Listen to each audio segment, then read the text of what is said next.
It sure comes quickly. Another beautiful, beautiful day. It's sunny Tokyo. Day after day after day. We had one rainy day. Last Tuesday was rainy. Poured. It was really good timing. It rained in the morning before we had our cleaning, so it softened everything up. So all the signs have now been freshly cleaned and washed. Paper is not out, don't need any paper. There's nobody here today, and in a really unusual circumstance, there's also nobody here tomorrow. So it's just me in this building for today and tomorrow. Actually, no, tomorrow there's no printers, but it's a photography day for the collection on Friday. Watanabe-san and Yamada are coming to spend the whole day taking pictures for the collection. Oh, Link, I know they're taking pictures all the time, of course, and she keeps sending me through stuff, and I edit it and whatever and get it up. There's been a bunch of new stuff in the collection. And we don't have a feed for it, so you can't really tell. If I search for the word Okada, here we are. We have live in the collection now the Genji prints. The set of 4 Genji Monogatari prints are finally in the collection. The hot dog cleaning.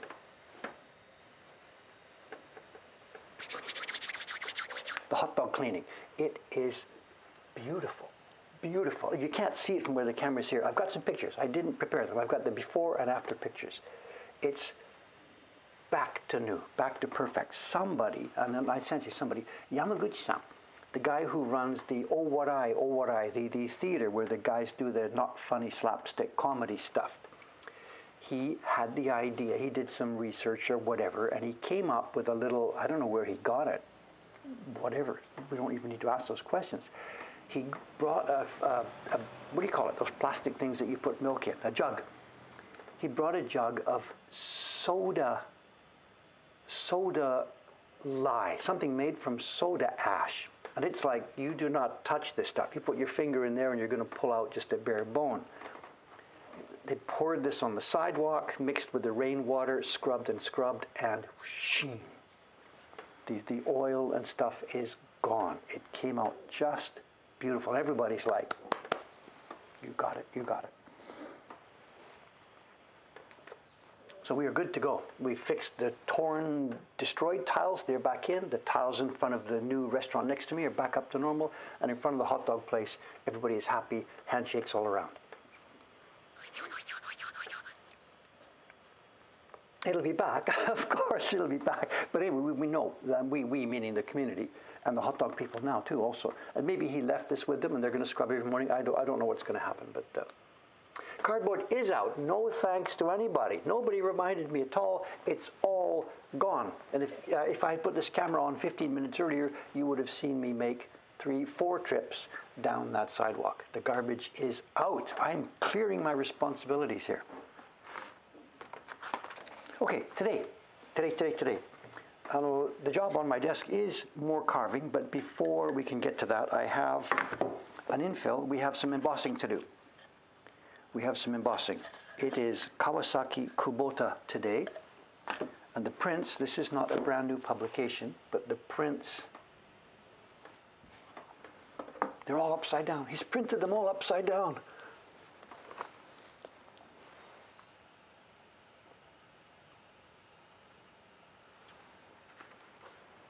They just came back from Kubota-san. He is good at this.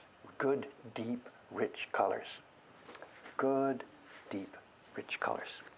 So they now need to get embossed with the carver's name and the printer's name. That's my job for the next 30 minutes here.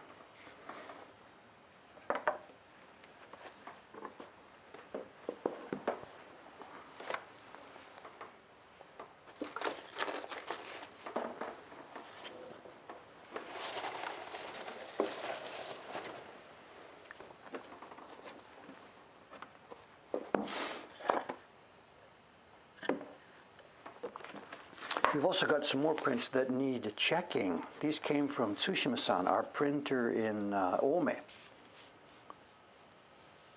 What's she got? Look at this. She's funny. I'll tell you, she's funny. What has she got here?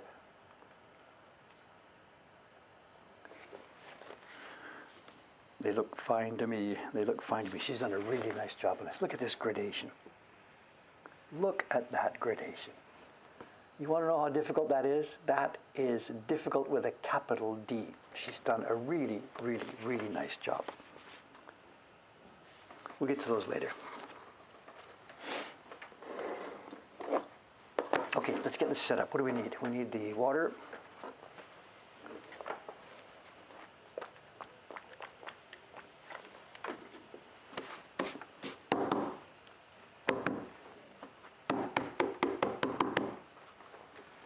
The out tray. Got the in tray. Maybe there's a good layer. Okay, good. No, that wasn't a show and tell. That was just part of our normal job. We do have a show and tell today.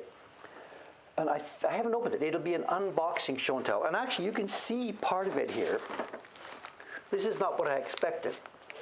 I went to Ome yesterday, and I knew there was a couple of packages coming. And when I got back from Ome last night, these boxes were outside. The truck driver just leaves them outside. So I opened the door and put them in. But I saw this, and I thought, what is this? What am I expecting? I knew there was a package. I thought the package coming was about this big. And it's 3 times the size. So we'll open that on the stream later on here today. Okay, check. Before we rub here, let's check the size. The location looks good. Good, rich color in this. There's something too I can show you before we start here. I did look at these when I came back last night. He had trouble with some of these because of me. I failed in my job here partway along here. I did the sizing for this paper. It's funny, for the paper for this print, we cut the sheets in half and I get 6 prints out of each piece that I size. The paper is way too big for me to do sizing at once. So I cut it in strips and size each one of the strips. And each one of the strips then makes 6 prints. So if you imagine a strip of paper wide enough for 2 of these, 1, 2, 3, 4, 5, 6, that's the piece of paper that I do the sizing on. Sheet number 1, sheet number 2, sheet number 3. What must have happened partway along is I didn't realize it. I put 2 sheets together on the pile, did it with my brush, and continued. So one of the sheets in the pile didn't get brushed with glue on the front. I didn't know about this. We just sent it through to Kubota-san. So he's happily printing away, doing a really nice job. Then all of a sudden, in the middle of his batch, can we show you this? Can we get a shot of this? He hits this group of paper that hasn't been sized. So what happens is, I'm not sure if we're going to be able to show this. Can you see it? It's all feathered. Instead of being a normal print with the paper all thick and rich and deep and normal, everything has become feathered. The paper fibers are all standing up. It's going to be difficult to get an actual shot of this for you.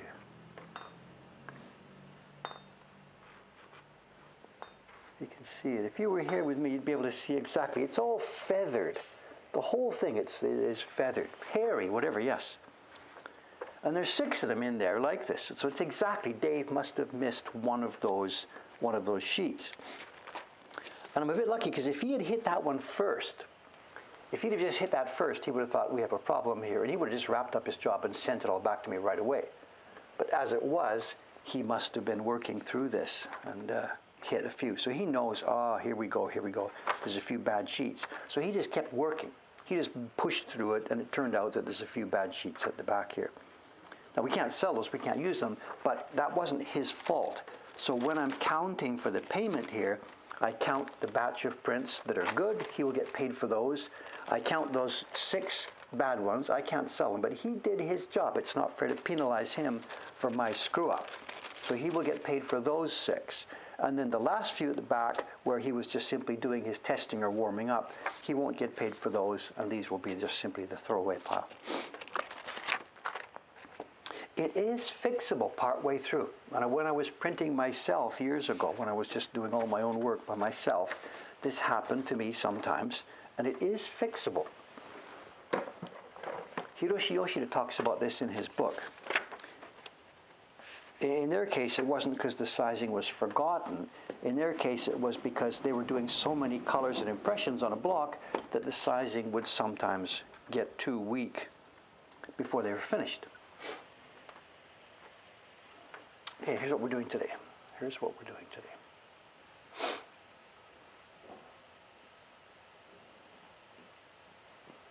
So here's the embossing. This is today's work for the first half hour here today or so. It says Hori, carving, Kawasaki. This is Kawasaki Noriko, our young carver. She lives and works in Kobe. We send the work out to her and it comes back. And then this is Suri, which means printing, and this is Kubota. And this batch is Kenichi Kubota, who is one of our most productive printers.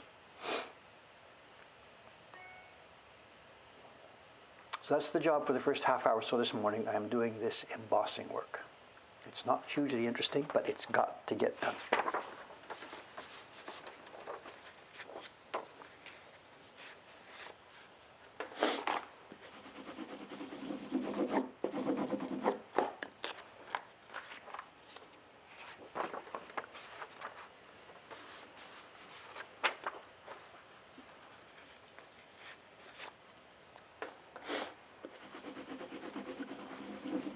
The thing about fixing that sizing, when the sizing turns out to be too weak and you're getting pilling, hairy pull-up, whatever it's called, keibatatsu, ke, hair is standing up.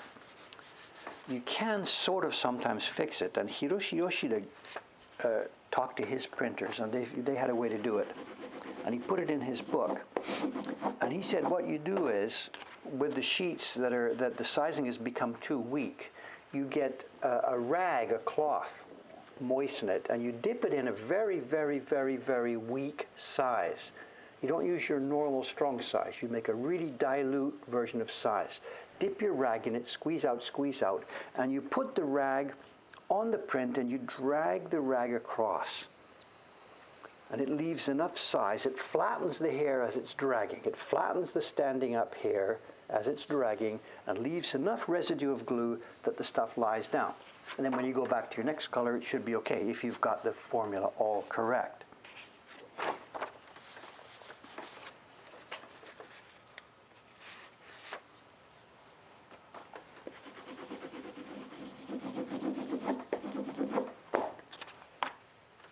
But Kubota-san is not going to start doing that just for 4 or 5 or 6 sheets in the middle of a batch, so he just left it.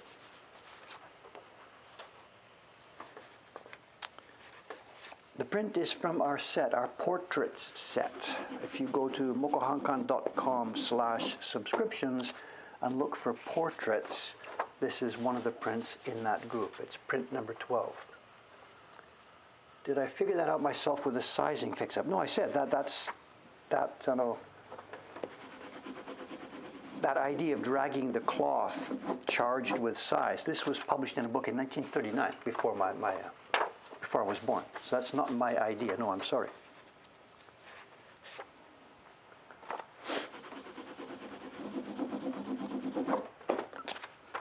So we have the death stare. This is one of the most popular ones in the series, absolutely.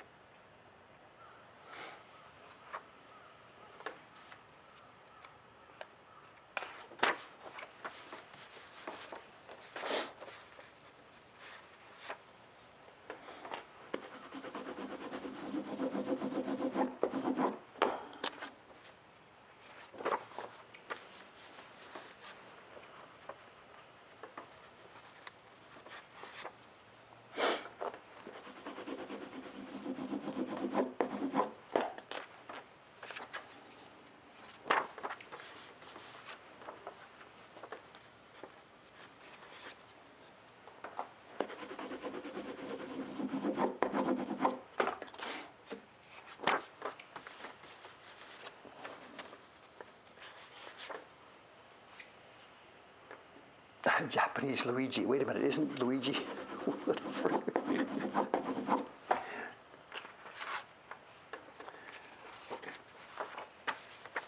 Our name for this print is the death stare. That's a term that we can use. I know who you think it is, but I'm not going to talk about that. So whatever.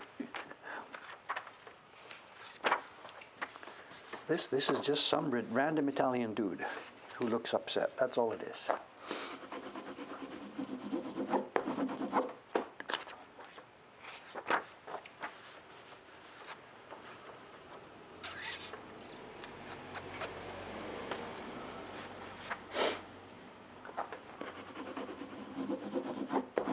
That question of the copyrights and stuff like that came up yesterday, not yesterday, 2 days ago. We had an interview here. A guy came from the Toyo Keizai magazine for an interview and photography session, and it will be online. He tells me it'll be online when it's ready, so I'll pass you the link. But he took a big bunch of photographs here of the work to use in their newspaper story, their magazine story. But I had to remind him also, he took a bunch of pictures of the Ukiyo-e Heroes prints.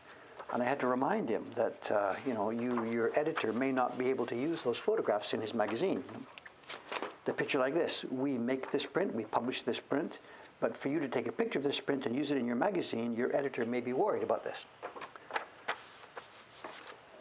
So I told him, make sure take some pictures of other prints here as well, just so that you've got some ammunition here. So whether they use these photos or not, I don't know. That's up to them.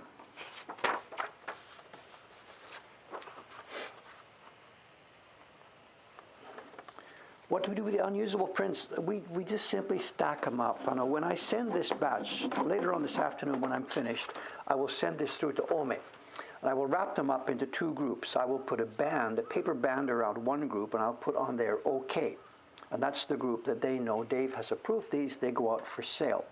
The few that are left, it'll be 6 or 7 or 8 copies here because of this dot sizing problem.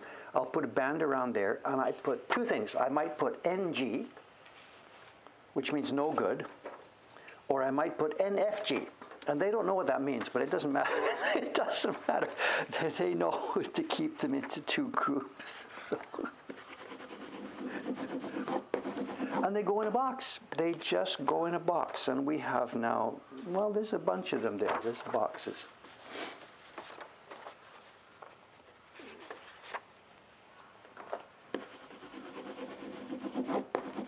But no, we don't sell them or give them away or anything, so please don't ask. They never leave this building. Why not keep the hairy print for training purposes? There's nothing we can learn from that. We know exactly what's wrong. As soon as I saw it, I knew that I had screwed up. And once I saw there were 6 of them, I knew exactly how I had screwed up. So I've learned, well, like I say, I learned my lesson. I know what I did wrong, They could actually, if they could actually be fixed. This one here, because Kubota-san went through to the end, and because he's such a good printer, even with this pilling, he was still able to print the damn thing. So we could, at this point, actually get a brush, dip it in sizing, use the brush, flatten all this standing up here, and the glue in the brush would make it lie down. And it would probably actually be pretty much presentable. We're not going to do that because we don't want, we don't want to sort of fight this thing. Once a print has turned out to be not good enough, we toss it out. But that could actually be pretty much, quote, fixed, unquote.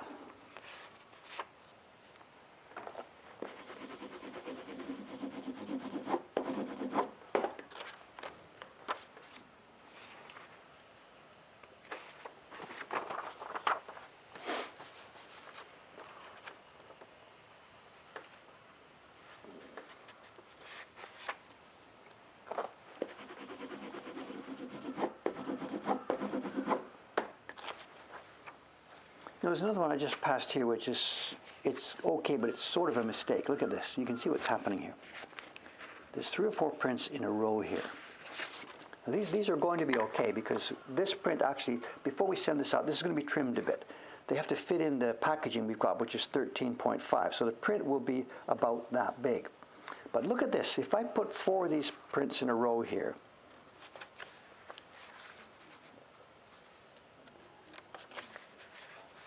do you see what's happened while Kubota-san was printing these? I'll have to zoom in because you probably can't see it. He prints each one of these and puts it on his stack. He prints again. Maybe when he was printing the black, the hair and mustache. Look out here. you see this? The block was carved there, and then the paper dipped a little bit at the end, and it touched somewhere outside, and you can see in exactly the same place, on print after print after print, there's a tiny faint black mark. You can see this in the same place. Now, if the printer doesn't see this, maybe it started here. There's a very faint one, get a bit more, and a bit more. And this is probably the point where he noticed this. There's, the paper is dipping. And he would have taken his chisel and scooped out the wood there a little bit so that on the next sheet that came up, whatever the next sheet would have been, on the next sheet there would be nothing there. But it's, what's the phrase? Eternal vigilance. If you don't notice these things, bit by bit by bit, and you see it finally in res. Oh, wait a minute. Oh, it's been there for the past half hour, and you have spoiled a whole bunch of prints. Now this one's okay because it's outside the area, and it's going to be in the margins where the ladies are going to trim it off. But if it, for example, if it was here, if it had been down in this area, a black spot somewhere around there, and if he didn't notice it, you're done, you're dead. So to be a professional printer, part of this is the eternal vigilance. You start with your stack face down, you pull it off, you print, you whip it off, and you put it face up. And with your left hand, you're putting it face up, and your right hand, you're reaching out for your brush to start the next one. And in that split second, while you're laying it down, check, check, check, check, check. Oops, there's a dot. You have got to catch these things. And if you don't, you're dead meat. So he caught this. It took him 4 sheets, tiny one, growing, growing, growing, and by the 4th dot, he had caught it, and there are no more in the stack.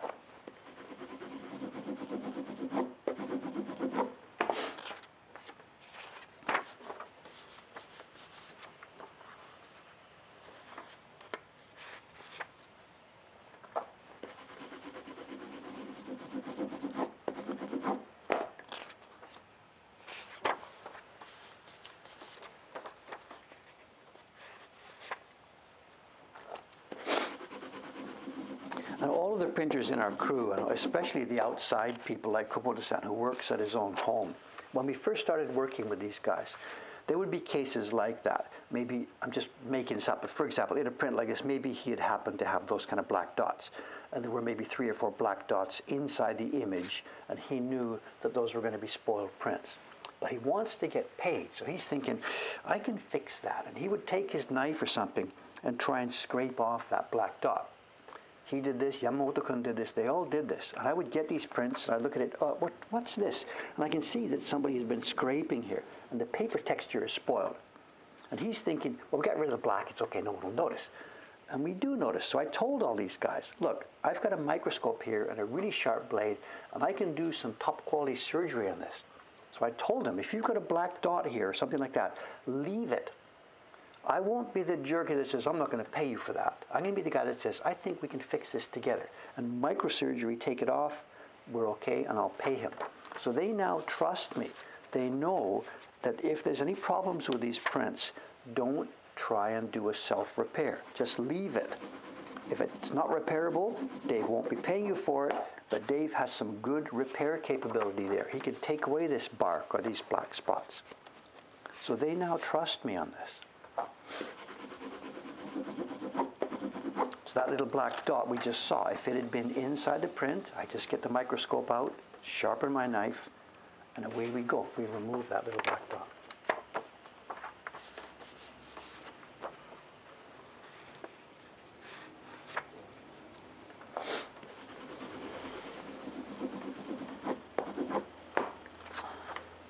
Here's one here. I'll be doing. This is not Kubota. This is paper. There's a little, it's chitty, it's bark inside the paper, and it looks like it might be inside. So I will be doing my surgery on this before it goes out to Ome. We can't leave that, and I can take that out easily.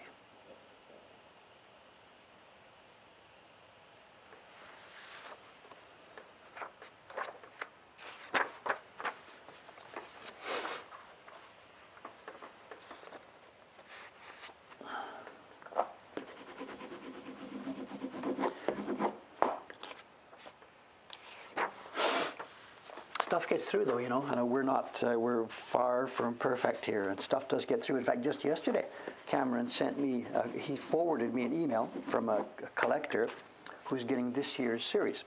And he got the first print, the one of the cranes with the embossing on it. And he's making a claim. He's friendly. He's not yelling and screaming at us. But he said, I think there's a problem here that got overlooked. And I don't have it here to show you, but it's that picture of the cranes. And there's open sky and a sun, and then there's tree leaves, and there's the cranes and whatever. And he took some close-up photographs, and he put a light behind the paper and took a photograph. And with the light behind the paper, the defects in there all really stand out. And yeah, I missed one of those black dots. And it was down in the sky right beside the crane. And because the part of that image was full of detail, whatever, Dave looks at it, open area, no dots, no dots, no dots. Looks good here, away we go, and I put it in the good pile. But this guy has noticed it, and there is a paper defect. It's a scrap of bark or something right next to one of the crane's legs.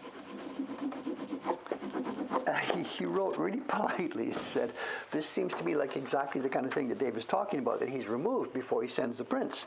So I'm not quite sure what to expect, you know. And then he said, it's not so bad, it's not so important, it's okay maybe. But then he said, and this is the thing, now that I've noticed it, I can't not notice it. And every time I look at this print, my eye goes straight to this defect, you know. And I'm like, yeah, I know, I've been there, you know.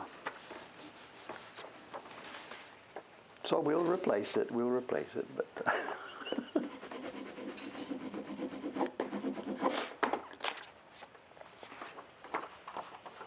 So, what's the word? It cannot be unseen, you know. The other part of it is, though, you know, and I didn't say this to the guy. He's probably listening. I don't know. Who knows? You know? And I didn't say this, and I wouldn't say this. But there's another part of it in that dot. There's a story there, you know. Tell the story. That dot becomes a sort of an interesting aspect to this print, you know. And for me, this story, oh my God, it's a fabulous story. You know, I put this in my newsletter years ago when I was still doing the Poets series. We're getting, you know, I got my paper from Iwano-san, the family. I'd visited him a couple of times. Iwano-san, this is 20 years ago. At that time, he would have been my age, in his 60s. He's working with his wife, who helps pick the bark. His son is working there, who helps pick the bark as well as making paper. And Iwano-san's mother is still there. She's in her 90s, and she's picking bark. And their family makes the paper. It's a family business. So whatever, so I had got a batch of paper that had maybe more than, what I thought was more than the usual amount of bark in here.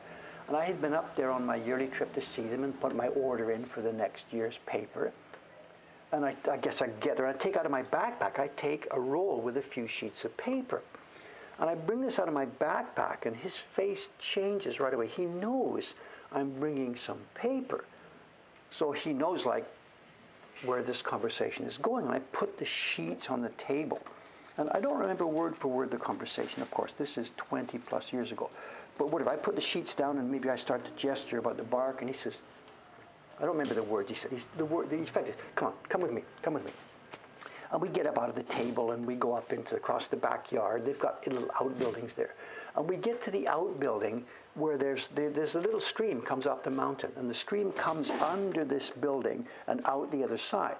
And I've been in there before. I spent time in there last year. When you go in the building, there's the water running along a channel and with stands there. And the people kneel in front of this with their hands in the water, picking out the bark, you know. So whatever, so we get there. He opens the door to this little room. And in there is Iwano-san's wife, 60 whatever years old, hands in the cold water picking bark.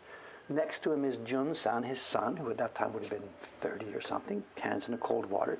And then Grandma, who is 90-something years old. She's got her hands there in the water.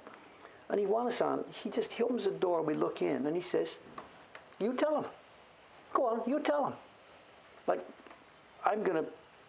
this 90-year-old lady with her hands in the cold water, I'm going to say, come on, lady. Whatever. And of course, I can't say anything. I've told this story before, you know, whatever. I just stand there and like, so whatever. So I'm not making an excuse. This is why some of our prints have the black dots in, but yeah, I guess I'm making an excuse. There's a limit to how much I can demand of that family to spend with their hands in the cold water. So for me, this guy who got the dot last week, what I want to do is shake him and say, look, let me tell you a story. And then every time you've got a friend looking at your prints, say, hey, let me tell you a story. See this little black dot? whatever.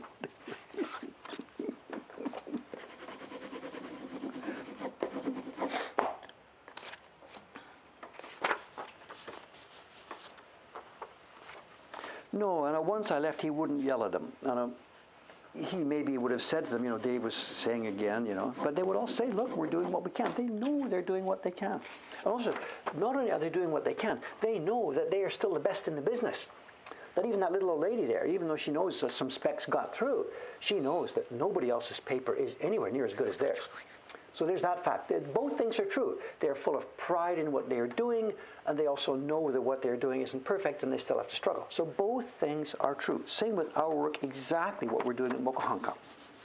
We are full of pride. Look at how good this freaking thing is. And yet we know that we still, we can't just sit back, because there's still so much better it could be. So it's cool. It gives us both pleasures. The pleasure of doing a really good job, or the pleasure of, what's the expression? Kicking ass, just doing it so well that it blows everybody else out of the room. We have that pleasure. But also we have the pleasure of having still, man, we got to get going on this,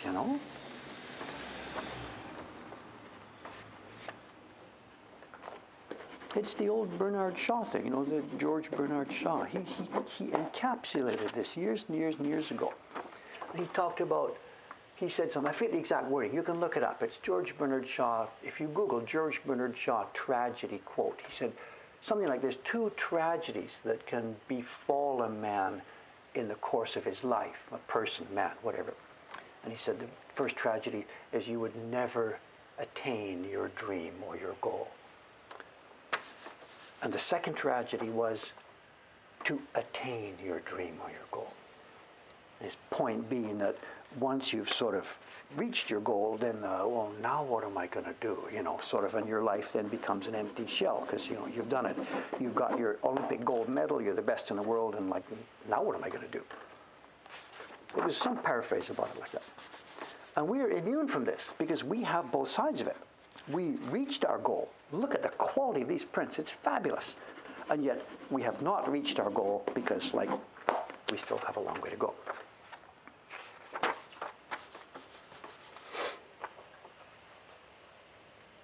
From Poe, I'm sure it was George Bernard Shaw. I know if it's a similar quote from different places. Is that it? Somebody's got it? One is to lose your heart's desire. The other is to gain it. Somebody's got it. John's got it here, has it? Okay.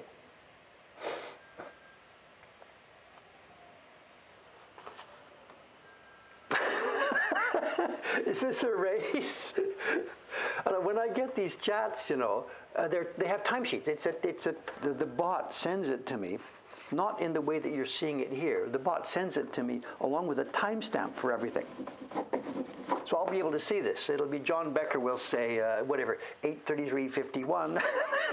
Next one. So do we have chocolate eggs and half chocolate eggs, or I don't know.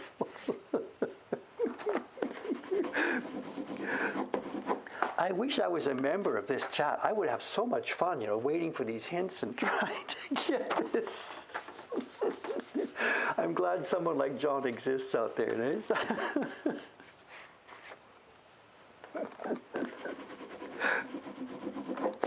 But John, you have to be careful, actually, not to become a parody of yourself. If I just mention the word Taisho 11 or something.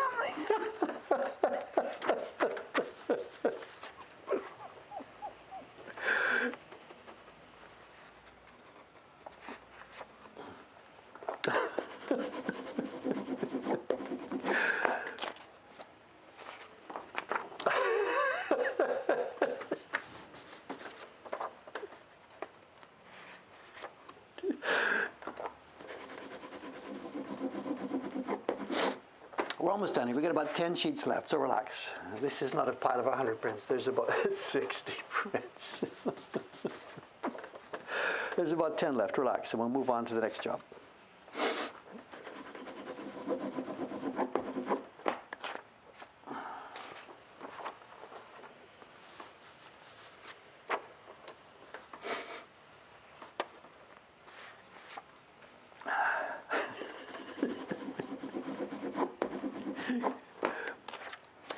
And speaking about John here, John comes over to Japan lots of times, and he will be here again in the future. You know, of course, at the moment it's not thinkable because the borders are still closed. But there was an interesting news report, or in my newspaper RSS feed this morning. The Olympic thing here, the monolith actually cracks. A big crack appeared in this last night. The government has this thing that the Olympics are going to happen. Nope, we're in control. The Olympics are going to happen. I mean, they're in a state of extreme denial, but whatever. This is their thing. The Olympics are going to happen. We've talked about this before.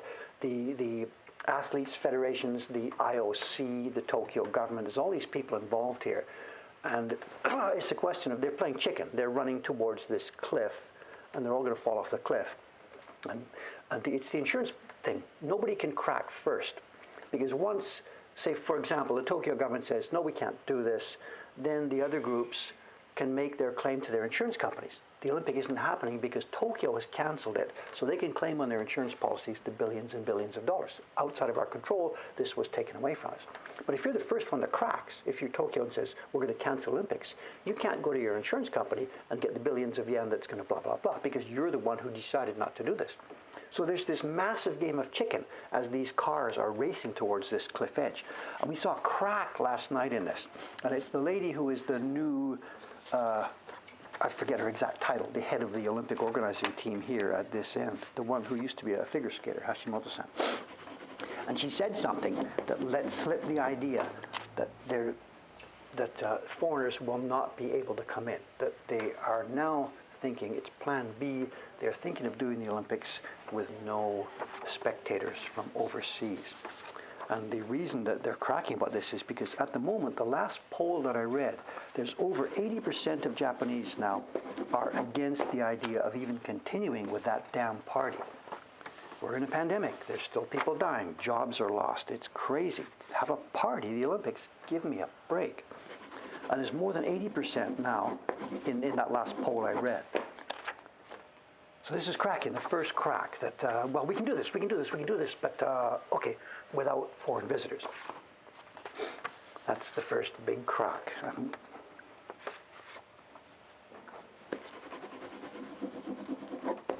Of course, here at Moko Hong Kong, I'm supposed to be really saddened by this. Because our business here depends on foreign visitors. So I'm supposed to be sad because they can't come. But come on, I don't care about protecting my business. The borders should still need to be closed, you know.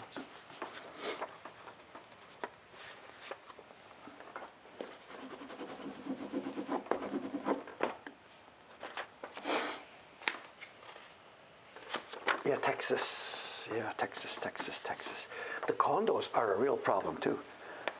The condominiums are a huge problem. They built the athletes' village here. This goes back 3, 4, 5 years now. They built a set of wonderful, beautiful condominiums down on the Bayside, with the idea being the condominiums would be finished in June or July, whatever. Then they would be used for the Olympics in 2020 for those few months, and then the people who had bought the condos would then move in, and they would get an extra cachet. You know, we bought the condominium that was the famous Olympics village for Athletes Village for 2020. So this was all set up. The things were built. People bought them knowing that they would be able to move in September 2020 or whatever the date was. And you know what's happened to the story. The Olympics got postponed for a year. Now these people had sold their other house or something, get ready to move in September, and the government says, sorry, the Olympics aren't happening until next year, so just hang on there for a while, right? And these people are paying mortgages, and they're still sitting there. They've bought this thing. They were all sold. They bought these things, and they are now paying their mortgages or whatever they're doing. These poor people who bought these things.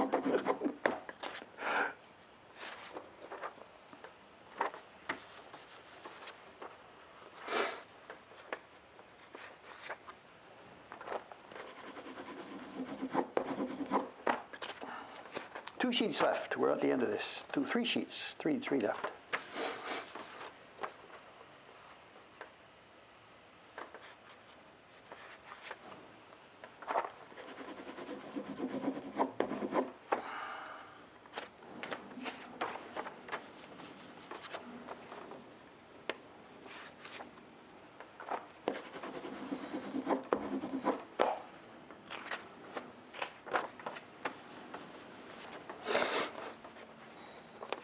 Okay, last one. Thanks for your patience on this. It's not such an interesting job, but it is now done. After the stream, I will go through them looking for those last little few dots. There really don't seem to be any. I noticed 1, 2, or 3. Now, as we went through, I will go through, do surgery on those black dots, and these can now go to Ome for shipping. Yo-sho.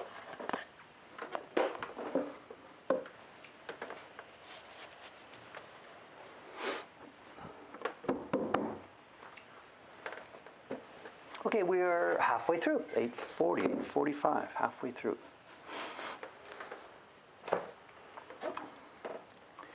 Oh no, I said I'll be shipping those to Ome later this afternoon. I went to Ome yesterday on a sort of semi-emergency trip. I went to Ome yesterday because there's, I don't exaggerate, there's trouble in River City. They are struggling. They are struggling. They're struggling. I know over the past few months, I can say these things, this is not sort of top secret stuff. Over the past few months, our business has sort of transformed quite a lot. For a few years now, we've had 3 aspects to our business here, making prints and doing prints. One has been the Asakusa shop we have here, which is sleeping and closed now. Another part of our business is we have an online shop selling individual prints online, prints that we've made, prints from semi-antiques, or prints that a couple of other publishers in Tokyo make and that we sell through them, for them. Then the third part of our business model is subscription prints. And it's been sort of, the last full year, 2019, was the shop was about 43, 45%. Then the other parts, online and subscriptions, were half and half. And subscriptions started for us as a small thing with 1 set of prints, the Chibi Heroes, but then we made some more series, more and more and more, and now 8 or 9 years later, we have 8 or 9 different sets and types of prints available. So we have people looking for the newest print that we've made. We also have people looking for back numbers that we've made. And it has exploded. It has exploded, and it's not top secret. I can tell you the numbers. We now, every month, send over 500, what is it? I forget, Cameron's got the numbers, he might be here. It's 530 subscriptions. It's not 530 people, because some people are getting more than 1 set. There's even people getting like 4 or 5 sets together. So it's not 530 people, but it's 530 odd subscriptions. And our staff in Ome is overwhelmed. Partly because they are trying to come in and take turns. They don't work together side by side. They work alternate days because of virus rules and stuff like this, common sense. They both have big families. It would be easy to start passing things around. And they are getting swamped. So I went out there yesterday to try and talk with them. What do we need? Do we need to hire 2 more people? Or what do you want to do with this? Or how should we handle this? And we've pulled back in one of our other staff members who used to work in the shop here, Shiba-san. She is out there now helping them with their work. And I brought back a couple of boxes of stuff that I'm going to send out to Teiko-san, who lives up in Saitama-ken. She's now going to help with some of this stuff. But we have to figure out what to do. The volume of work is overwhelming. And it comes back to the printers. With more than 530 odd prints going out every month, it means we have to make 530 prints every month. It's not the same. We make prints and put them on the shelves, and the Ome staff takes them from the shelves in random order and sends them. So we have there's a train coming down this track to me that says, Dave, get more people.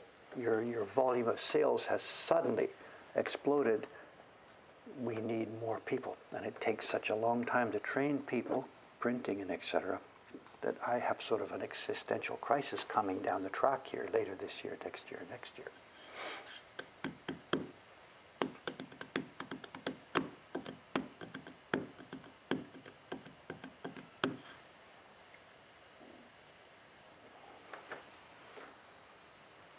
Start a second shift. It's not a question of the shift, it's a question of the people. The people, the people, the people, you know. Where am I going to find people? For getting people packing, it's sort of okay. You don't need 7 years of training to learn how to, wrap a package. So that will be okay. We will be able to find another person out there. The problem is finding a way to fit them in with the flow. I know, right now, we've got the people out there. Ishigami-san will work Monday, Yasui-san Tuesday, Ishigami-san Wednesday, nobody Thursday. We can't have this new person, come in Thursday and do this, because they don't have a clue what to do. So getting them trained and fitting them in is not going to be trivial. Okay, what we're going to do next on this block is going to be the cartouche. And rather than now simply start on the cartouche and start to carve the delicate lines of the calligraphy, that's not what I'm going to do. I'm going to handle this as a multi-stage process. I'm going to first do this. I'm going to outline somewhere around the outside edge of these lines. I'm not going to go up to the line itself. I am going to hack here outside this calligraphy. Then I'm going to carve the line of the box and then remove the waste. So once all the waste is done, it means then when I do come to carve the line, I can slice with the line and the wood will easily fall away. If I tried to slice now a delicate line of the calligraphy in here, I've got the problem that we have wood on both sides. And the knife goes in and wood gets compressed. So to avoid wood compression, it's a bunch of extra work, but it's really important to getting delicate calligraphy carved. It's absolutely essential. I'm going to do the whole thing first, get rid of as much of the waste wood as I can. You can see what I'm doing here. So that when it does come time to start carving the calligraphy itself, the wood will fall away from outside my knife and there will be no compression. And always, always, always now, when we're carving calligraphy, this is the way we do it. And this job, the job I'm doing right now, this would have been the job of one of the younger apprentices. Absolutely. Prep the block. Get this thing ready. And once all this extra waste wood is gone, you pass the block over to the old guy in the corner who says, okay, yeah, all right, I'll take over. So Dave is doing both. Dave is doing the younger person's prep work here right now.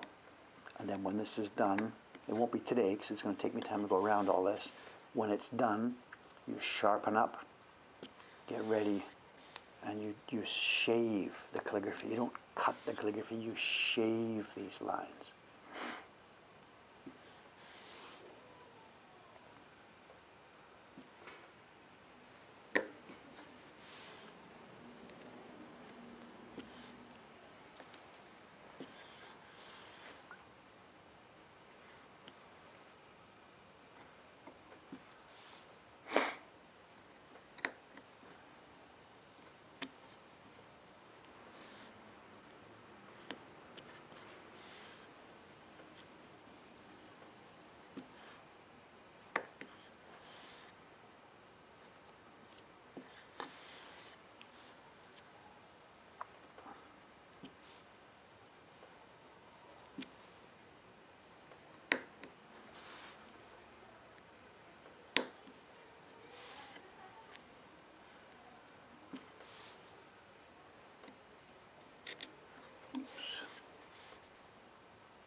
Excuse me here.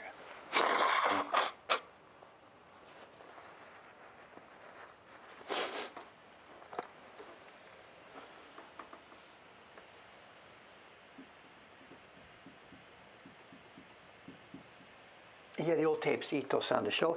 That's really not going to affect what we're doing here so much. He talked about when you're carving this calligraphy, there's the front side of the line and the back side of the line, the omote and the ura.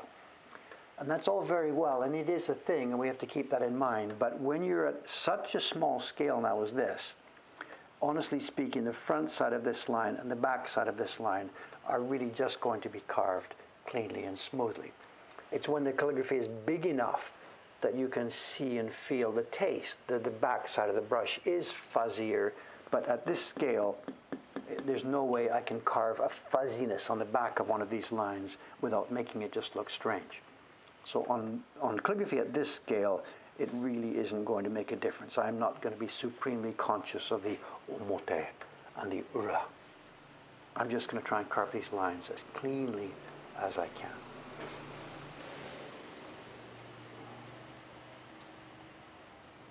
The other thing about this, this is really a thing. There is now a competitive aspect to this.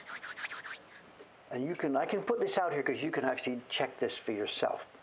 This is a series of prints we're making. They're all Koryusai designs. We've adapted them, we've edited them. But what we have also done is we have used the same cartouche, or we are going to use the same cartouche for all 12 prints in the series. So when we're making the tracing here, we trace this flower, trace this leaf, blah, blah, blah, blah, blah. And then in Photoshop, we copy-paste the cartouche data into this. And then I go to the 7-Eleven down the corner here, which has the best quality printout machine, laser printer. I print the Hansta. You've seen these to show. Here we are, here we are, here we are. Well, that's not that one. Where is it? Here we are, here we are, here we are. This is an example of how it comes to me, how we do it. This is another one of the tracings for the same print that I'm making. So it's the thin paper pasted down, blah, blah, blah, blah, blah. Anyway, the point being, the calligraphy data here is the same data that I had for the first print in this series, and the second print, and the third print. So there's 3 of us carving this. I did the first one, Chon-san did the second one, Kawasaki-san did the third one, Chon-san's doing the 4th one, I'm doing the 5th one here. But it's the same data. And we are going to, the team, we are going to 12 times this year carve exactly the same lines at exactly the same scale in exactly the same place. So you can compare. If you go to the website where these prints are up, the first one and the second one are now online. Print number 1 and print number 2 are online.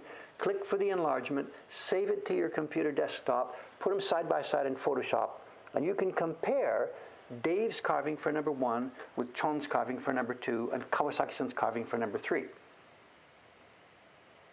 And me and Chon-san had done the same thing without talking about this. As soon as I got his print for number 2, I high resolution scanned it, put him in Photoshop side by side, and I'm eagerly comparing. How am I doing? How is he doing? And it turned out that when I talked to him later on, he and Dei-chan starts laughing, and Dei-chan said, he did the same thing. So he and I, we're both really proud of our skills, but we're both thinking like, he's also sort of getting good at this in a way. So he had compared dot for dot the calligraphy on this thing as I had been done. And you can do the same thing, because the high resolution photographs are out there as well. And so far, number 1 and number 2, well, no, there is a difference in the lines. There is a difference in the lines. They are both very, very, very well done. There's no confession going on here. They're both very, very well done. As far as whose is better, well, they're different, because it's a different person carved them. There's a different mood. Whatever, there's no getting around it. His is better than mine. The actual quality of the calligraphy is better than mine. He's Chinese. He grew up with a brush in his hand. He's born with a brush in his hand. I don't use a brush at all. This is my excuse. So he knows calligraphy from when he was a kid. And Dave is looking at this thing as an outsider. So that's my excuse, and I'm sticking with it.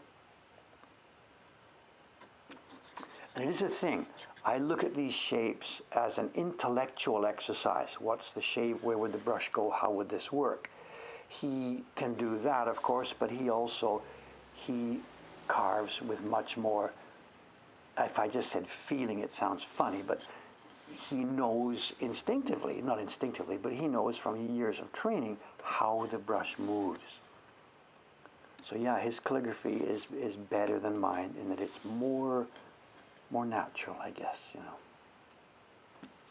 But yeah, this is a competitive thing. So at the moment I'm carving outside these things, and then when it comes time, after I finish this box here, when it comes time to start carving these lines, Dave is going to think, okay, go back and look at number 1. I did okay. Yeah. Look at number 2. How did he do better? And I am going to try to look at number 1 and number 2 and think, okay, how can we do this a little bit better? So Chon-san and I, and we know this, we've joked about it together. Chon-san and I have a year-long competition between the two of us. We're laughing as we say this. This is not anything evil or whatever. We're laughing as we say this. He and I have a competition. So when it gets to the end of the year, by the time we get to print number 11 and print number 12,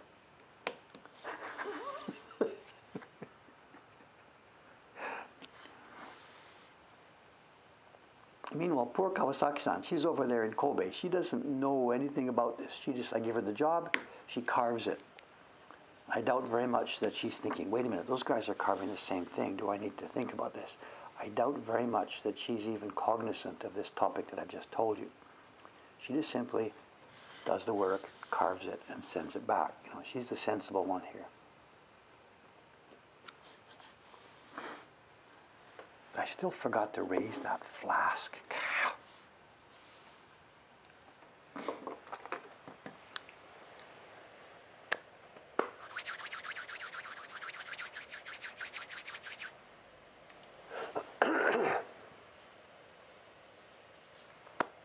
It's fun. John Corden is mentioning you should cut them all out, shuffle them, and pick who carved. We've got our name on them. It's absolutely clear. The 3 that are done so far, 1, 2, and 3, you shuffle them all you want. It's absolutely clear. All of us involved here, me and Chon-san and Kawasaki-san. Oh, that's David's. Oh, that's Chon-san. That's of course, we can see them. It's as though the name was written on top of them. Absolutely, we can see. And this sort of challenge I'm giving you now is that's okay for you. Go to the website, find these things, download them, pop them up, and you can see the difference. And you will see, if you have some kind of a sense for lines and flowing and stuff, you can see how Chon-san's is better than mine.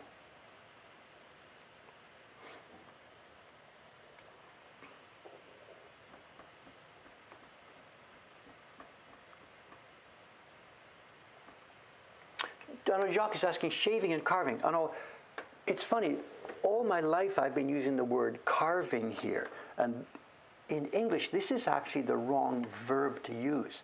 And I simply, without thinking about it, I followed my predecessors, people that were talking about woodblock prints, carving. Ito-san's a carver, blah, blah, blah. It's the wrong verb. Carving really involves 3-dimensional spaces, right? A sculptor is carving a sculpture. He's sculpting. Carving to me is like a guy with a whittling and a knife. He's carving a shape of a bird. What we're doing, it should have been cutting. I'm a wood cutter. And in the European days, the 14, 15, 1600s, they were called woodcutters, people who did this kind of job. And that's the verb that should have been used when we first started talking about the Japanese ukiyo-e carvers, surishi, horishi. I'm a wood cutter, not a carver. And the cutting implies the 2-dimensional thing, and carving, I think, implies the 3-dimensional. Now, Jacques is asking here, he's speaking really, of course, Dutch. I don't know what verbs are in place in Dutch here. So there's carving, there's cutting, there's shaving. And the reason I said that the word that is going to be appropriate here is shaving is because shaving, to me, implies, like we do with this kind of shaving, it implies there's a monolithic thing here, and we are going to, with a slicing motion, we are going to take a very small amount away from this. And that, to me, that's what the verb shaving implies. This kind of shaving, when you have some kind of a food preparation, perhaps, the knife doesn't go chop, chop, chop. There's chopping, there's cutting, and then there's shaving, which involves sliding the knife along. Sa, sa. It shaves away a thin layer, and that's what I'm going to be doing with this when I get to the next stage. So at the moment, I'm cutting away some waste wood. I shouldn't be using the word carving. It's embedded in my brain now, so I'm sorry about that. But I really would like to go back in time and change that. I'm a wood cutter. I'm not a carver. I'm cutting away here waste wood. And when that's done, and I'm down at the end of it, then I will shave away waste wood, leaving just the line. Ginza, what am I doing? Woodcut prints. Yes, these are woodcuts. That's the original Western term for these. Me and everybody else who's calling them wood block prints is okay, but wood cutting is our job. The German term, anybody speak German here? I can't pronounce this. It's the word that looks to me as an English person, Formschneider. I don't know the pronunciation at all. And I think the shape, it's wood cutters. And that's the verb that should have been used all the time. Long, whatever. Somebody asked a simple question. Dave takes 6 hours to answer it. I'm sorry. So Jacques, I don't know the verb in your language at all. But for me, what I'm doing right now is cutting, because we're taking away just chunks of wood. Big pieces are being cut away.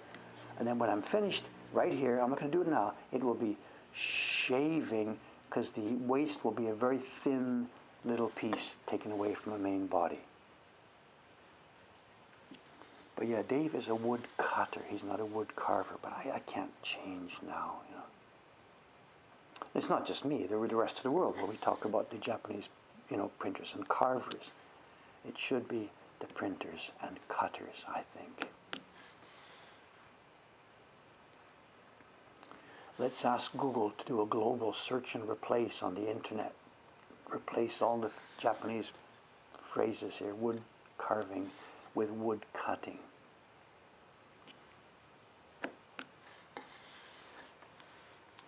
How much wood could a wood carver cut if a wood cutter could cut wood? Kana?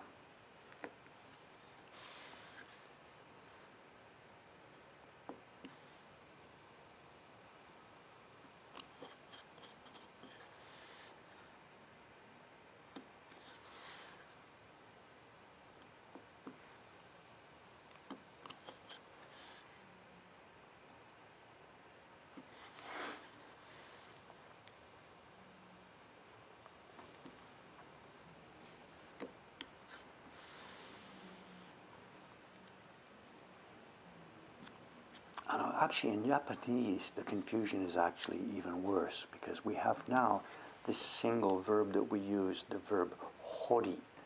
It has a couple of different kanji associated with it. One has become very common these days. But in spoken Japanese, that same verb now, all of these things are hori. And hori even means, you dig a hole in the ground, it's hori. You cut this wood, it's hori. So taking, like, it seems to be taking pieces away from a larger thing, all becomes hori. The thing that we're talking about as shaving here, that would be kezuru. Kezuru. Kezuru.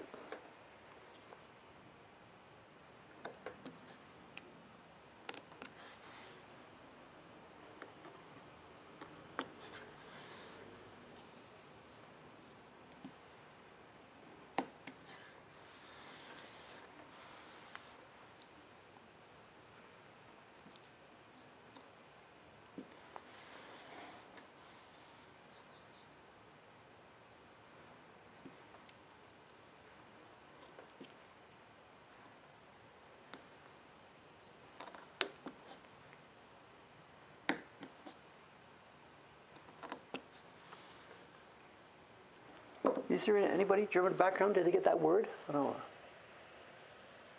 It's gone too far back. Something German. Ah, Jacques got the Dutch word. I don't know the pronunciation. Hotsnater.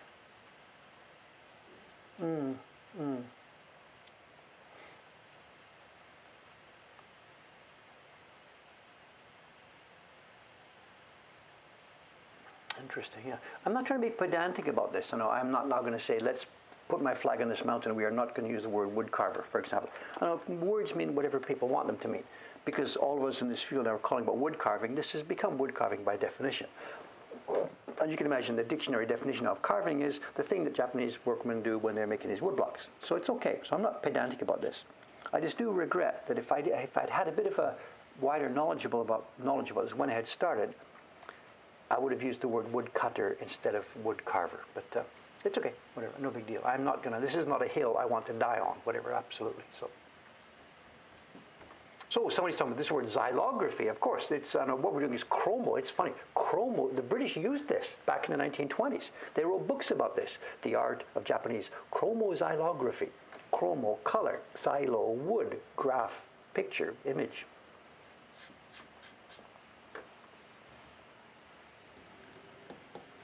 Yeah, woodcutter. So somebody's saying it sounds like the guy who cuts down trees. I get it. So that's also in the mix there. So Paul Bunyan, the woodcutter. Yeah. Whatever the words are going to come to mean, whatever we decide they're going to mean. Just in a perfect world, I would have preferred that woodcutter is the word that describes what I do, but it has become a wood carver. But then that's what it is. So it's okay.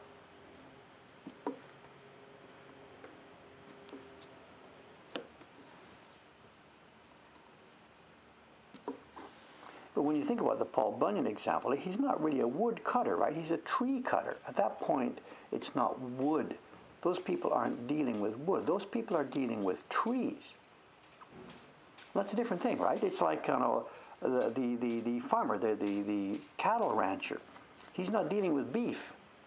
He doesn't say, look at all that beef out in the field. He's dealing with, cows, steers, ox, whatever things. It only becomes beef later on in the processing. So the lumberjack out there, he's not dealing with wood. He's not a wood cutter.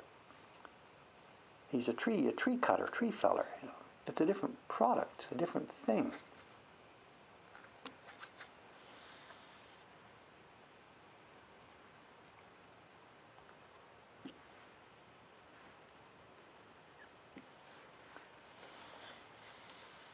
I can see why that would have started. They might have called them, those guys are woodsmen. And they're men who are working out in the woods. Because woods is a name for that, place where all the trees grow, out there in the woods. So they were woodsmen. So I get that. Woodcutters would have come from that, I suppose. People who are cutting things out in the woods.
We're going to get interrupted here for a second. What's the time?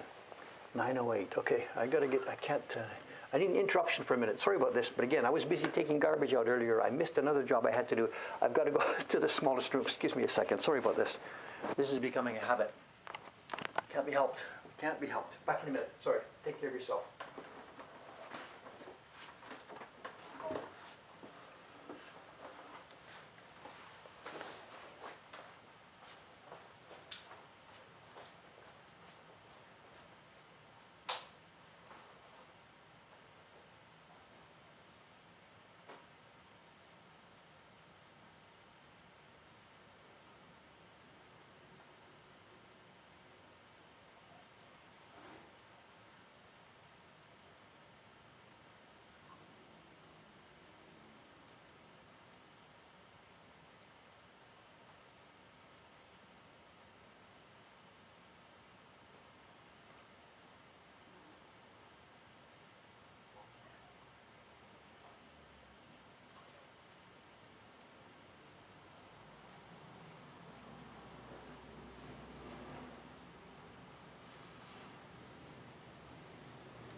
That's becoming a habit, isn't it? Sorry about that.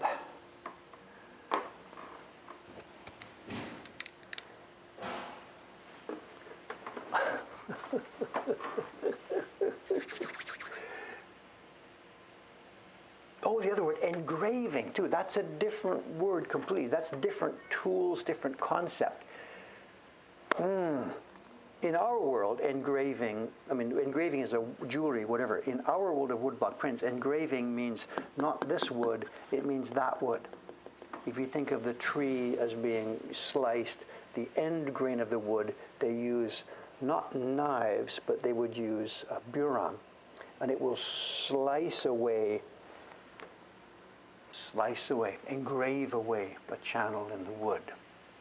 And from people like me, that's a totally, absolutely different world. Different tools, different wood, different everything. But yes, engraver is, and the old Western stuff, a lot of what we call wood cutting, something also. Wood cutting meant the knives on the plank, and wood engraving meant the burin on the edge. Okay, what is it, 9:12? Let me just do a tiny bit more. Let me just trim away, and then 9:15 we have a rather large but rather small show and tell. It's a big package, but it's going to be small stuff inside. And I hope it's what it was advertised as. I had egg on my face the other day, in that the product I had come to show you turned out to be a fake, as it were. But today I hope we have the real thing, but who knows? Maybe I will be unpleasantly surprised again. I don't know.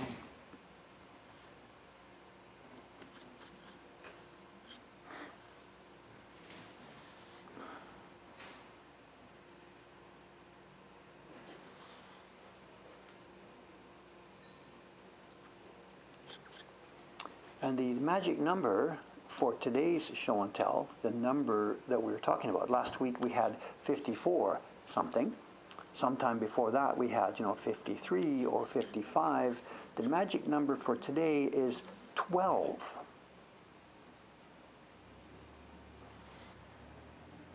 There are supposedly 12 prints inside this package, and they are a logical, coherent group.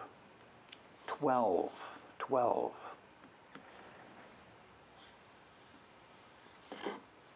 And there's a number of things that could be.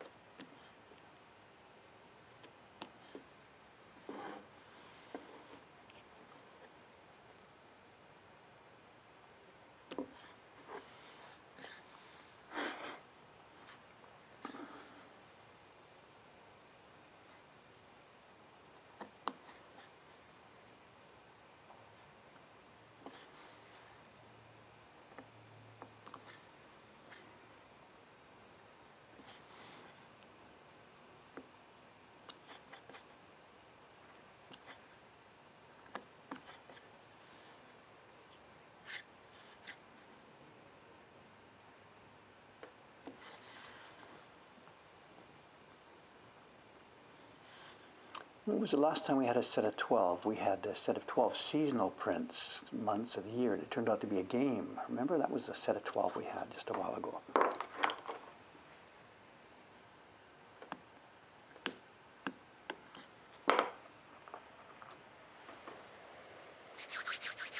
"12 Gods of Olympus, 12 Views of Mochi." Somebody's got it here. Somebody's got it. Chocolate eggs. Who's the first one to mention this? I don't know. Who's the first one to mention this? Going back. Is petroglyph the first one? Talking about zodiac animals. I'm not sure if you're the first here. You get the egg. Maybe somebody else gets the egg.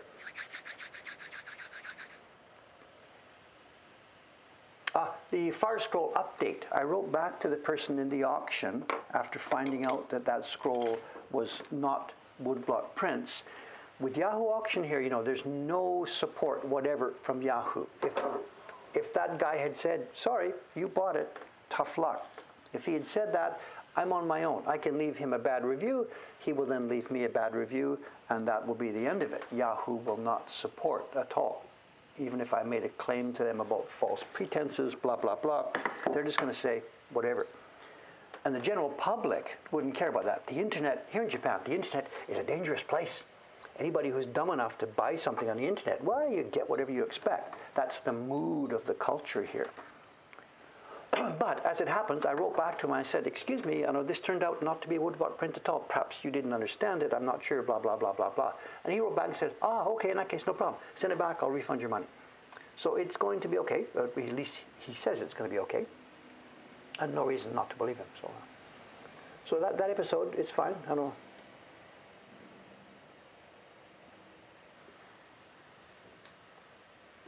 Okay, now how are we going to do this? Because this is a big item. So tell you what, let's not worry too much about it. I will unbox it, and once I get it unboxed, we will then try and look inside. So let's have a look at this.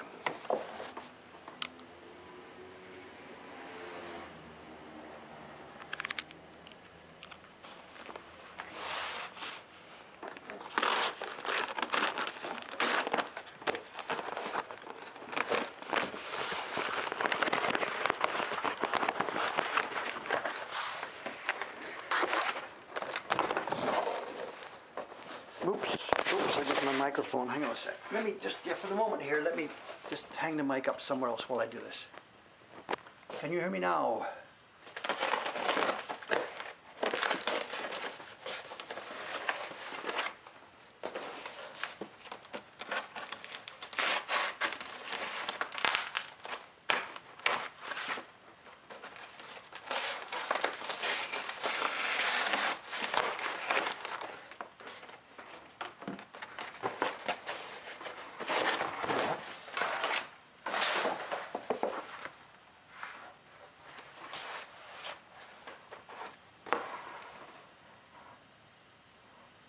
How's your Japanese?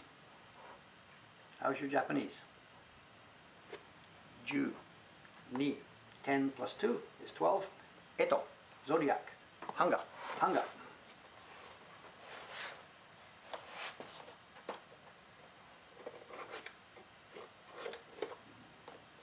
It's framed, which I do not want, and we are going to be, almost certainly what we are going to be doing is removing and discarding the frames. We don't keep our prints in frames. We don't want to keep them in frames. It's not healthy for them.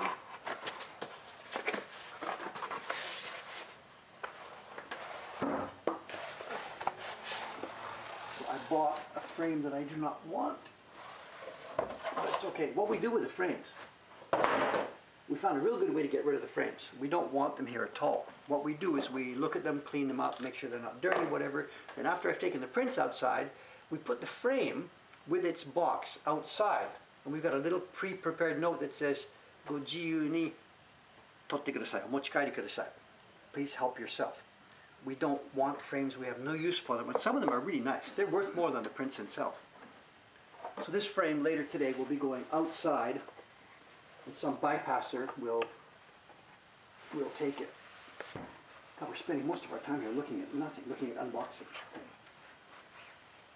Oh, ho, ho, ho, ho. Nice. They are woodblock prints. These are fun. And what they might be, and I don't know, and the guy who sells them didn't know, these might be pochibukuro. These might be envelope woodblock prints. And the designs here are fun. And am I going to be able to open it and get it out, or we just look at it in the, I don't want to spoil things here. We'll open it later. Let's have a look at these. I have no idea who designed these. I know nothing about them beyond that I saw it on the auction the other day. That is one expensive frame. We do not want this. But anyway, okay, let's have a look. And I'm not actually quite sure about the design of these things. Can I just suppose I get up behind the camera? Hang on a second.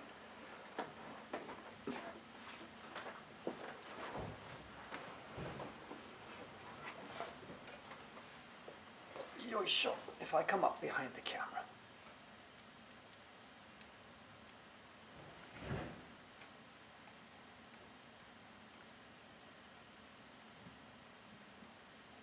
Right, we have our horse. These are simplistic, but really nice, really nicely done. This must be a rabbit? No, No, curly horn. That could be the ram. I can't see the chat at the moment, so I'm too far away to see the chat. That's either a rabbit. No, it's a ram, I don't know. Let's see. We'll see what's left over as we get down furthermore. This one clear. Obviously, monkey. These are nice, cute little designs. There we go. Rooster, cock, bird, whatever you call it.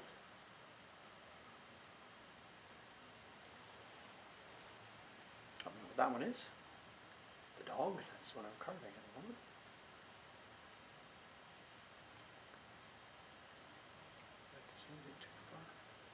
That will be the boar, Inoshishi, the show. That will be the boar.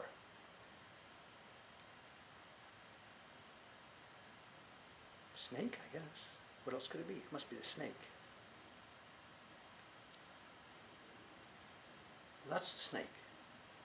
No, oh, that's the dragon. Dragon, got it.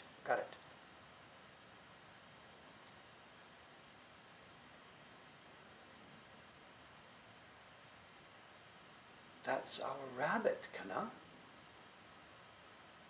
That's our rabbit. Ah, tiger. Tiger in a box.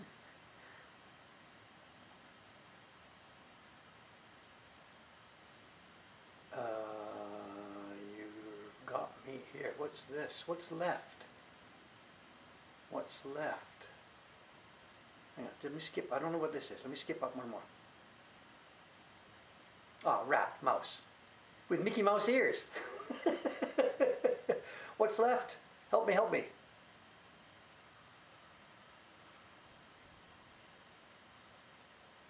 I can't remember. What's left? Ah, ox. Okay, I get it. Okay, it's me. It's... Okay. All right. These are nice.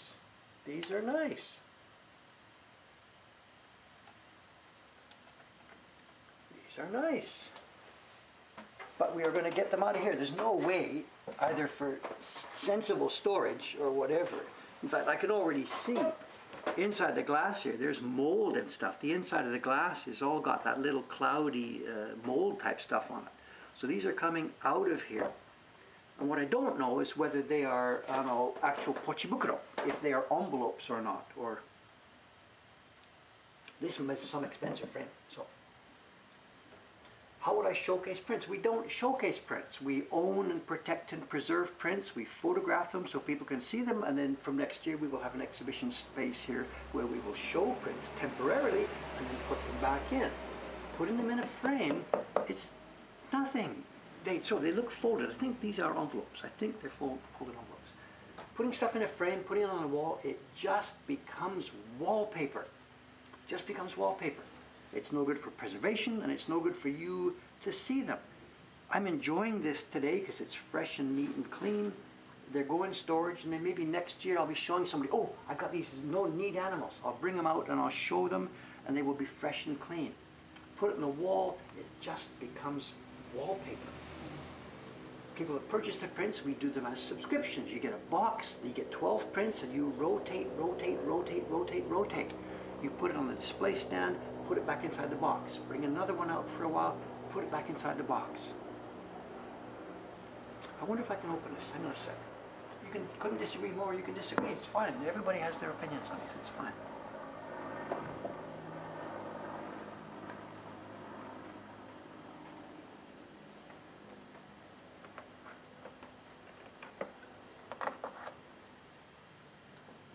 Do we know when these were made? I know nothing about them any more than what you see. The designs are sort of, what's the word, modernistic, Art Deco. Oh, look at this, what's that? That's come off. It is not going to open easily. I opened the back came off, and now we have screws. This is not going to be a trivial job opening this.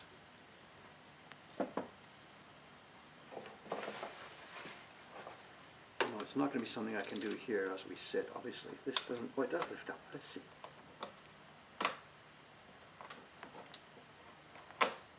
This frame, it seems to be like a total custom job made for these prints, made to hold these prints. It is going to open. Good, good, good, good, good, good, good. Let's have a look. Okay, my babies, you're about to be saved. Here we are. They are envelopes and they are lightly pasted down to the stand here. And there's no way I'm going to try and do this live on stream, rip these off. I'm going to unscrew the screws first, take them all apart. It's a total custom job. A total custom job. They do. There's lots of shininess. Let's see what we can do. Can we get closer now? In case of prints, break glass. Let's get some nice close-ups here. These are nice, nice, well-made, beautiful little prints. I'm very happy to get these. You can see there's a metallic type of pigment. That background looks like it might be oil-based pigment rolled onto a block. I'm not quite sure here. They're going to come off easily. I can almost just tear it off right now, but I'm not going to. I can feel this. Oh, it's tape. It's double-sided tape. I can see under this. They will come off. No problem. They will come off carefully. It's too bad because the frame is totally custom made for these, but there's just no way to preserve them.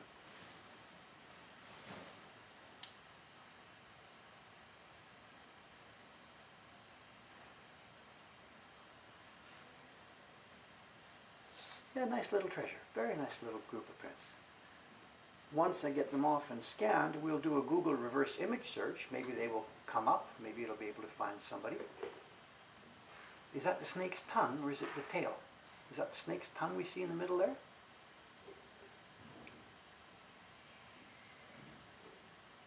Yeah, someone will take the frame. We'll leave it outside. Someone will take it. They can put, as you said, family photos or something. I won't destroy the frame. We will simply microphone here.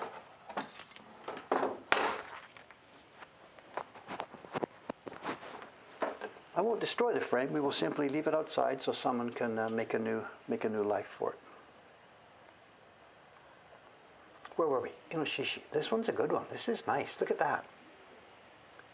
This is very nice imagination, you know. Is it not worth it to resell frames? We're not in the frame business, you know, we're not, you know. It's just easier. Leave it outside, let somebody come and take it and enjoy it. For us, it's just, honestly speaking, for us, it's just garbage that's in the way.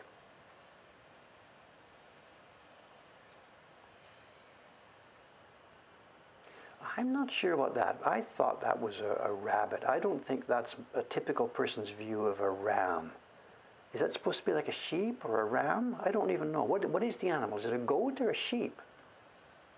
I don't know.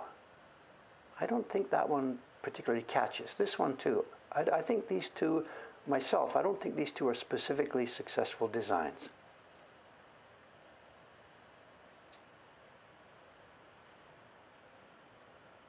Oh yeah, vivid KP. Of course, we will just take the prints off, then I'll put the whole thing back together, and I will leave it. And people can put family pictures, whatever they want in there. So I won't destroy this at all. I'm just simply going to carefully remove the prints, then put it all back together. This one's cute. Is that supposed to be a reference to Mickey Mouse? The big black ears sticking up, do you think? Because even without those two black circles, that's your mouse. It's triangle with the little feet and the whiskers. You don't need those black circles. So I think that's a reference to Mickey Mouse. There's your ox, which I really don't think is so successful. Yeah, it's a harness, obviously. The red and white is a rope.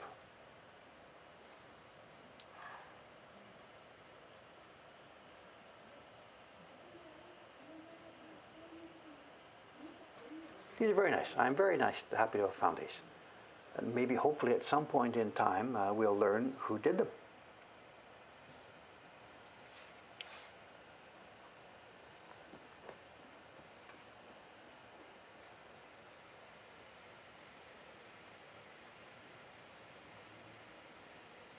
What did it cost us? I know at the auction, I wasn't the only person bidding. There were a bunch of people bid on this. Let me see if I've got the link to it here. Page auction. Here we are. There's the auction page. 5 or 6 people bid.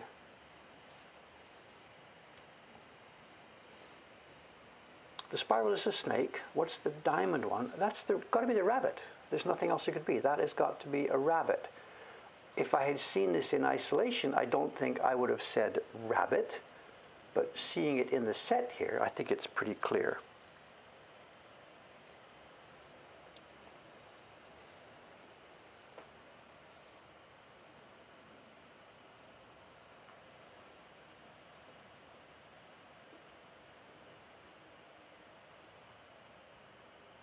What's the bottom left one? Someone's saying bottom left. This is a boar, an inoshishi. And this is recognizable in Japanese shape. The front and left, the front and back legs. This is a boar. There is no owl. There's no owl in the zodiac.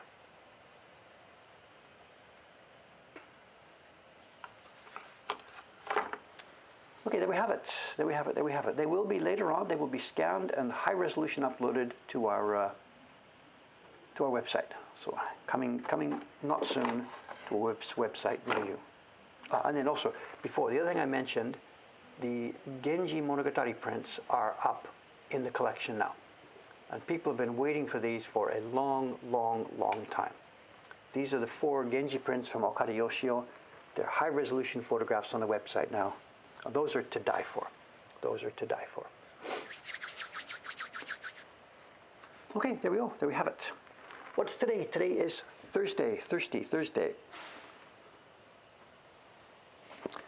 I also have to mention, I tossed out to you guys in the last stream the idea about the interview thing. Was it the last stream or the one before? I don't remember already.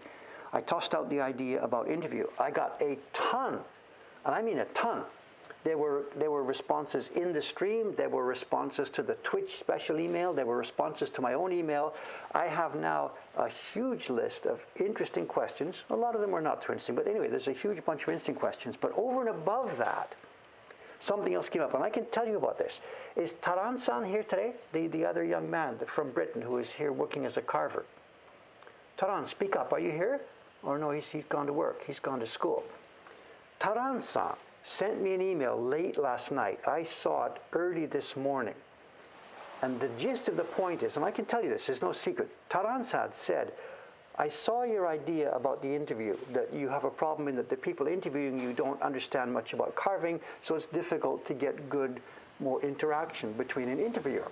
And you can see where this is going. Taran-san said, I understand a little bit about carving, but there's lots of things I would like to ask about it. He saw the video about the meaning of life. He says, boy, there's a lot of things, I'd like to talk to you about that. So I think we may have found our, not interviewer, but I think we have found, so he put the idea on the table in the email last night. He said, Dave, please blow me away if you don't like this. But he said, let's try this. I'll come over, we'll put a microphone, we'll go for a walk, and let's see what happens. And if it doesn't work, whatever, we burn the tape and that's the end of it, or let's see. And I read this morning. I was still in my phone. I read this morning. Oh my God. So we are going to try this. I'm not promising you anything because maybe we're going to burn the tapes. It might not work. We might end up being 2 boring guys talking about how to hold a knife or whatever. I don't know. But there is an interesting idea now on the table. And he's proposed this to me, and instantly I'm saying, yes, let's try this. And if you have any, again, I'm asking you again, more suggestions, given that base now, an older, experienced carver, a younger carver, a guy who's done it, a guy who wants to do it, whatever. Let's take this, let's take this, let's take this. So throw your ideas into that mix, and at some point, this is going to happen. This is going to happen. And I know it's not going to be a podcast about how to hold the knife. Nobody cares about that. Just let's see where it goes. Okay, that's enough for now. Honestly, that's enough for now. I am getting out of here. It's Thursday. I will see you 2 days from now, Saturday morning for me, Friday afternoon for you. Also, one more teaser, because I went to Ome yesterday. I had an extra half hour. I browsed the shelves of the collection there, put that in my backpack, put that in my backpack, put that in my backpack. We have some fun show and tells coming up over the next couple of weeks. See you on Saturday. Bye for now. Let's put up the outside.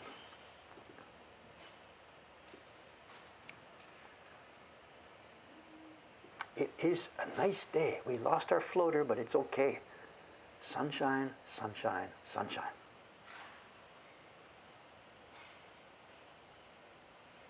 Okay, gang. See you next time. Thanks again for watching, and bye for now.